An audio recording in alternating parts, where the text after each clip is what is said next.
Bom, pessoal, vamos dar continuidade às correções das perguntas relacionadas àquela apostila que eu mandei para vocês, de um mapeamento que eu fiz de questões de concursos para o Tribunal de Justiça, né? Para o Poder Judiciário a nível de Brasil. Então, agora vamos dar continuidade na sexta pergunta da apostila que eu mandei para vocês, aonde vai trazer uma discussão da Mioto. Antes de entrarmos nas alternativas, essa pergunta vai gerar muitas dúvidas no candidato. Então, o candidato, ele precisa saber da discussão trazida pela Mioto, porque se ele não souber, ele literalmente se ferra nessa pergunta. Porque a Mioto, quando ela discute a interferência do Estado no contexto familiar, ela traz que o Estado ele pode interferir de três formas. E eu vou ler aqui para vocês quais são essas três formas, porque a partir desta leitura vocês conseguem responder essa questão. Então, a Mioto, ela fala que uma das primeiras formas que o Estado ele interfere no contexto familiar é através da legislação. Essa legislação, ela define, ela regula as relações familiares, como, por exemplo, os deveres e responsabilidades dos pais.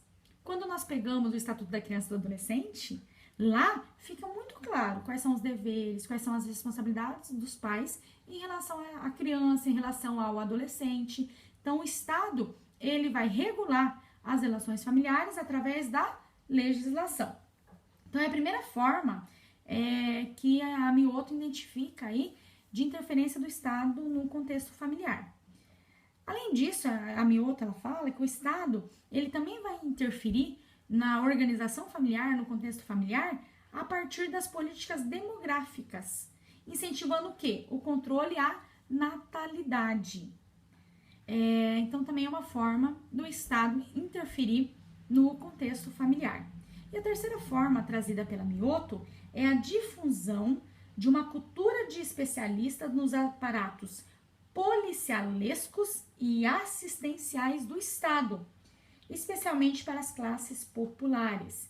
Então, a Mioto, ela coloca que o Estado, ele vai difundir uma cultura onde haverá vários especialistas que vai buscar monitorar essas famílias, que vai buscar, de certa forma, trazer essas famílias para um âmbito assistencial, para um âmbito de policiar realmente essas famílias, de monitorar essas famílias, principalmente as classes menos favorecidas economicamente, né? As classes populares. Então, a Mioto, ela traz essas três interferências, três formas de interferência do Estado no âmbito familiar. Então, através da legislação, onde vai regular as responsabilidades, as relações das famílias, dos membros da família, né? As políticas demográficas, principalmente a partir do controle da natalidade e a difusão de uma cultura aí, de especialistas aparados pela discussão policialesca, assistenciais, dentro do contexto familiar. Tá? Então, ela traz essas três formas: legislação, através das políticas demográficas e a difusão de uma cultura de especialistas, aparatos policialescos e assistenciais, principalmente das classes populares. Beleza?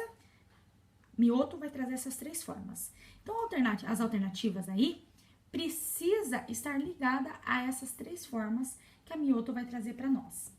Vamos lá. A relação família e Estado é conflituosa desde o princípio, por estar menos relacionada aos indivíduos, menos relacionados ao indivíduo, e mais a disputa do controle. Então, o Estado busca controlar as famílias sobre o comportamento dos indivíduos.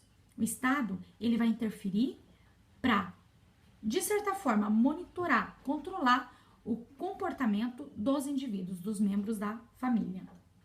Saraceno, 1996.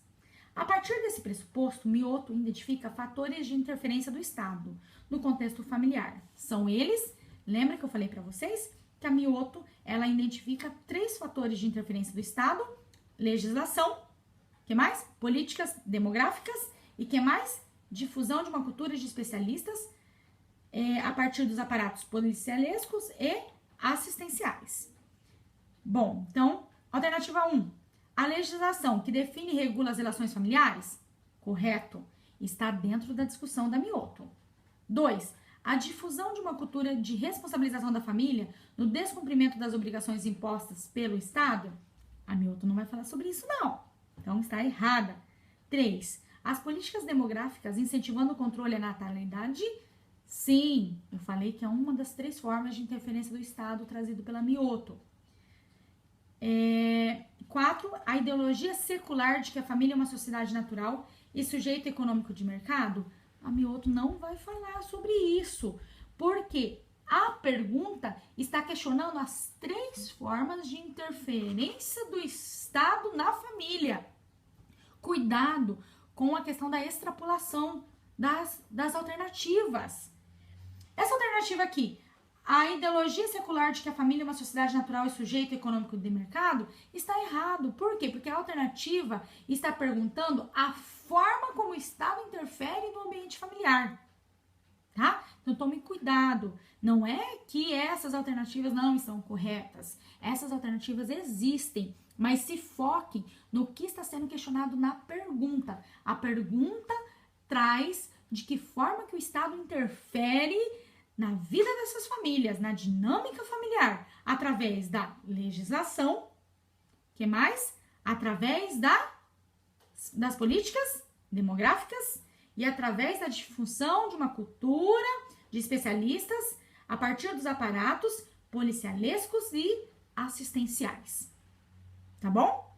Estou olhando aqui para trazer as palavras da Mioto, para que vocês não errem mais essa discussão. A Mioto sempre traz essas 3 formas de interferência do Estado. Bom, vamos lá para a alternativa 3. A alternativa 3, ela vai trazer uma discussão que a professora Silvia Alapanian, da UEL, traz em relação à história mesmo do serviço social no Poder Judiciário. Então, não vou ficar discutindo as alternativas, vou direto para a alternativa correta, porque é uma discussão histórica que a professora Silvia Alapanian traz para nós. Então, vamos lá. Conforme Silvia Alapanian, ao historicizar o serviço social no Poder Judiciário, os assistentes sociais tornaram-se profissionais imprescindíveis na seleção dos problemas que poderiam ser solucionados pelo Judiciário. Para a autora, a conquista desse espaço se deve, então, para a professora Silvia Alapanian, por que o serviço social ele conquistou espaço no Poder Judiciário? De que forma que ele garantiu esse espaço no Poder Judiciário? Quando ela faz essa discussão histórica, ela vai dizer que os assistentes sociais só conseguiram conquistar espaço no Poder Judiciário porque eles estabeleceram uma modalidade de ação que ia desde o levantamento da situação interpretada dos casos até a intervenção na malha assistencial. Ou seja, os assistentes sociais, eles levantavam a situação, eles interpretavam os casos e a partir disso, eles realizavam encaminhamentos. Eles, de certa forma, trabalhavam de forma ligada à malha assistencial, às políticas públicas, às políticas sociais. Mesmo que, no início, naquele período, nós tínhamos políticas sociais no âmbito assistencialista. Mas foi dessa forma que nós conseguimos estabelecer o espaço socioocupacional dentro do Poder Judiciário.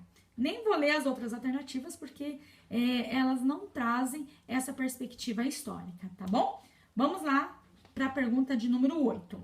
Ainda dá tempo de fazer, tava olhando ali só 9 minutos de vídeo, então dá tempo de fazer a pergunta número 8.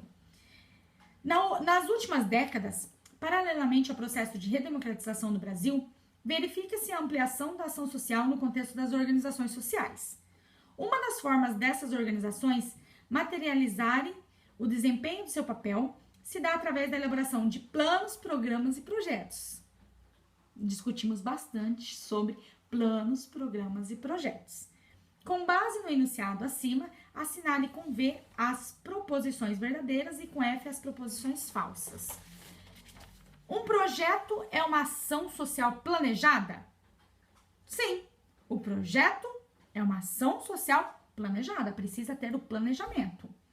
Estruturado em objetivos? Sim. No projeto nós temos que ter os objetivos. Resultados? Quais são os resultados que nós esperamos? Sim. No projeto precisa contar. Quais são os resultados que nós esperamos? E atividades baseadas em uma quantidade limitada de recursos e de tempo? Sim. No projeto tem que ficar claro qual que é o tempo de execução desse projeto. Quais são os recursos que nós precisaremos? Então, essa alternativa está correta, ou seja, verdadeira. A segunda, a elaboração de programa é posterior à elaboração do projeto? Não, o programa não vem depois do projeto. Ao contrário, lembra? Lembrem que eu expliquei para vocês? Plano, programa, projeto. Ou seja, o programa é anterior à elaboração do projeto. Essa alternativa é falsa. A próxima, um projeto não deve estar vinculado a prazos de execução? Falso também. Por quê? Porque o projeto, ele deve limitar, sim, quais serão os prazos para a sua execução. Próximo, o projeto é uma etapa que antecede a elaboração do planejamento? Não! O projeto não vem antes do planejamento, ao contrário. Antes de elaborarmos o projeto, nós precisamos ter todo o processo do planejamento. Então, é falso também. E a última, o programa é um nível intermediário, em que as políticas correspondem às linhas mestras de ações temáticas ou setoriais? Sim. Lembrem que eu já discuti com vocês que os programas trazem a perspectiva setorial? Lembraram, né? Tenho certeza. Então, a alternativa é verdadeiro. Assim, nós temos V, F, F, F e V. Ou seja, a alternativa correta é a A.